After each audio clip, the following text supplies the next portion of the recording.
పెన్షన్లపై ప్రభుత్వ అబద్ధాలు తప్పుడు ప్రచారాలను ప్రజలు నమ్మే పరిస్థితుల్లో లేరని టీడీపీ జిల్లా ఉపాధ్యక్షుడు ముత్తిరెడ్డి తోవి రామకృష్ణ నరసింహారెడ్డి జ్ఞానేష్లు అన్నారు. కర్నూలు జిల్లా కోసిగిలో స్థానిక ఎంపీడీఓ కార్యాలయంలో ఎంపీడీఓ ప్రభావతీదేవికి పంచాయతీ కార్యదర్శి తిరుమలేశ్వరరెడ్డికి టీడీపీ నాయకులు వినతి పత్రం అందజేశారు. 1వ తారీఖున ఇంటి వద్దనే పెన్షన్ అందించే విషయంలో ప్రభుత్వం ఎందుకు విఫలమైందని వారు ప్రశ్నించారు. ఇంతకీ పెన్షన్ డబ్బులు మండలానికి వచ్చాయా లేదా అని వారు ప్రశ్నించారు.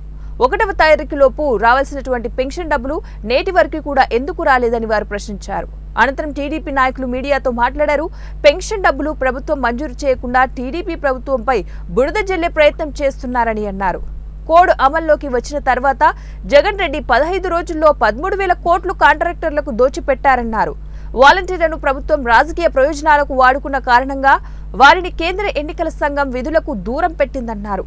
పెన్షన్లు పంపిణీ చేయవద్దని తెలుగుదేశం పార్టీ ఎవరిని కోరలేదని వారు స్పష్టం చేశారు. 1.35 లక్షల మంది సచివాలయ సిబ్బంది ఉన్నారు కదా, వారి ద్వారా ఒక్కో రోజులో ఇంటింటికి పెన్షన్ ఇచ్చే అవకాశం ఉన్నా ప్రభుత్వం ఎందుకు పెన్షన్ డబ్బులు అధికారులకు అందజేయలేదని వారు ప్రశ్నించారు.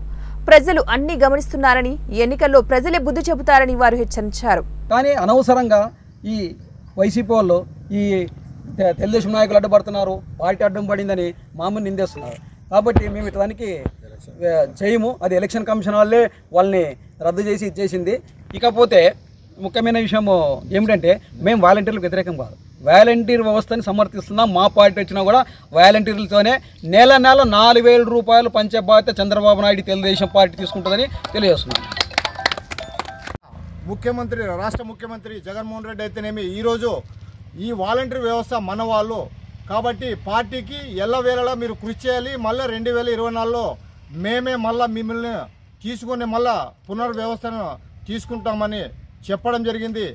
అది గమనించిన ఎలక్షన్ కమిషన్ వారు ఇమ్మీడియట్గా ఇది ప్రభుత్వానికి సంబంధించింది, ఈ డబ్బు వాలంటీర్ వ్యవస్థ కూడా ప్రభుత్వం డబ్బు సబ్మిట్ చేస్తుంది కాబట్టి పార్టీ జగన్మోహన్ రెడ్డి ఇవ్వడం లేదు కాబట్టి దాన్ని దృష్టిలో పెట్టుకోండి.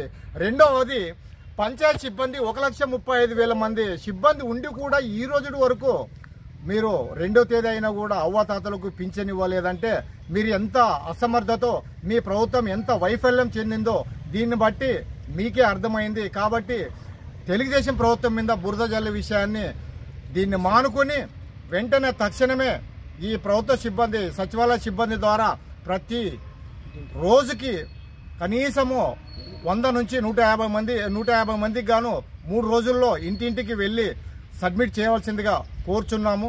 అదేవిధంగా రేపు 2024లో ఉమ్మడి ప్రభుత్వము నారా చంద్రబాబు నాయుడు గారు ముఖ్యమంత్రి అవుతారు.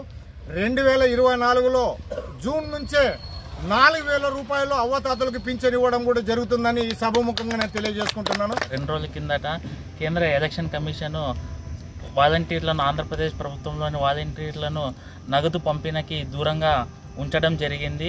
మేము దానిలో భాగంగా ఈరోజు నగదు పంపిణీని మన సచివాలయ సిబ్బంది చేత లేకపోతే మన పంచాయత్ సెక్రటరీల చేత పంపిణీ చేయాలని కోరుతూ ఈరోజు ఎంపీడీఓ గారికి ఒక లెటర్ అందజేయడం జరిగింది.